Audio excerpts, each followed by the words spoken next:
Hello everybody, I got this message from Ditzy. Ditzy helps me out quite a lot. It was brilliant with the Watts case, etc, etc. She sees things that other people don't see. She wrote me this message. Oh my God, I want you to watch the first 90 seconds of this. After the people in the cars, the next bit, in the podiums conference. Now imagine they talking about 5G, not the virus, on test centres. Listen to the words they use. Now they have 5 centres. Look at the end, losing faith in the machinery ability. What the hell is going on, machinery? What? Listen to it. It doesn't make sense to car park testing, yet makes a lot of sense if it's 5G. She gave me the link, and then she says, the first 1 minute 30 seconds is all about what they want you to listen to. This was the beginning of a much bigger test rollout. The intention here is to get from thousands to thousands and thousands to coming in weeks, so that we are very committed. And now some are losing faith in the machinery about to deliver. What the actual is going on here? Looks to me like we're losing our national health. That's what it looks like. Set up in Wembley, North London. I think all of us were given the same time, that's why there was a long queue. But when you reach there, the test doesn't take long. Many were alerted by email last night that staff are meant to wait until they have an appointment and a reference number. Yeah, they said without a confirmation email that you won't get tested. So they're turning away NHS staff now as well. So I don't understand what the problem is. I travel all the way down from Erie to Kent. That was about 2 hours drive down here. And then only to be turned back. That is quite discouraging.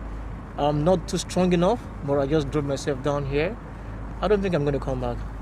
At the government's daily press conference, Public Health England said this was the beginning of a much bigger testing rollout for NHS staff.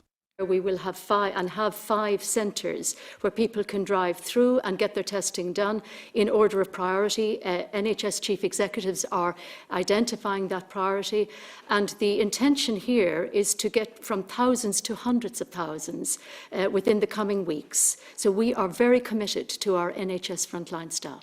The government's prioritising ambulance staff, A&E and intensive care unit workers. But with only 2,000 NHS staff so far tested, some are losing faith in the machinery's ability to deliver. I don't know, they've got 5 bays and they've only got 2 of them open. It's a farce. So you had all the confirmation? Yeah, all the confirmation. We've been here since just after 12 queuing. It's now 1. And we'd moved about 3 or 4 cars forward in an hour. At the Wembley temporary testing site for NHS workers, some 100 or so did get tested. A tiny start on a massive problem.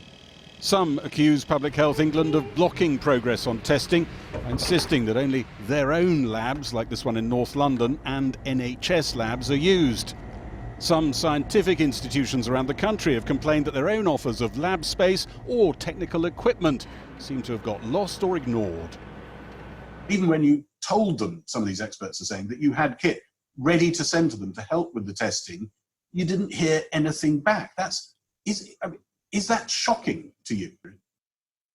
Well, I think I've certainly heard examples of businesses that came forward and wanted to support us who have expressed concerns that they weren't listened to. If that's the case, then I'm very sorry, and that shouldn't happen. And I would urge them to reconnect with Public Health England or the appropriate bodies, and we will do everything we can to take up their offers of support. Everything should be thrown at this. The plans at the moment are just not ambitious enough, not creative enough.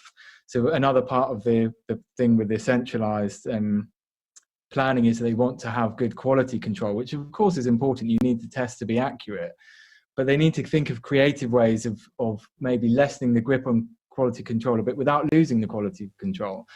Back at the front line, pleas for help from NHS frontline workers are continuing. One working at Southampton General Hospital contacted Channel 4 News about her experience of treating COVID-19 patients. If everyone was tested, we could get back to an extra 20 nurses and healthcare assistants today just on our ward, and that could literally mean life or death for some of our patients. The scariest part is not having the protective equipment. The WHO guidelines are that anyone doing these viral swabs needs to wear a long-sleeved gown, wear a medical mask, and they need eye protection and gloves.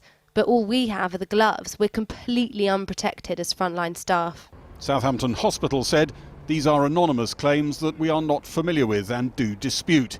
We have adequate supplies of personal protective equipment. We've heard of one hospital where there is 60% of staff on one ward who aren't able to turn up for work because of the lack of testing. We're making a horrible crisis potentially even worse because we didn't act soon enough on testing. Well, look, this is a challenge. We want to get those NHS employees back to the front line as quickly as possible. We are now in a position to test significant numbers of NHS staff.